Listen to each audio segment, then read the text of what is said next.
Yang penting itu sebetulnya garis bawahnya yaitu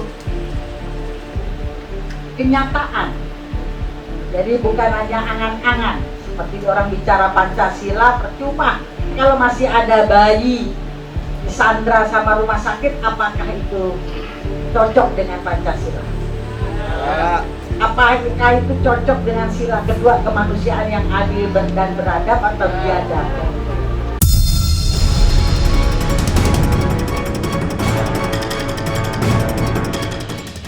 Setiap perjuangan pasti ada pengkhianatan, Gatot. Tapi kata Bung Karno, tinggalkan. Yang kita harus hidup masih berapa yang ada di kita untuk menuju satu tujuan, dan masih berapa lagi yang akan bergabung dengan kita. Kita jangan terfokus dengan yang nggak mau, begini, tinggalkan. Itu menjadi duri buat kita. Kita harus kerja keras, jangan lihat kiri kanan. Ayo kita bisa gandeng satu orang, ayo jalan. 2 orang pun jalan, 3 orang pun, alhamdulillah 4 orang, terus dan terus.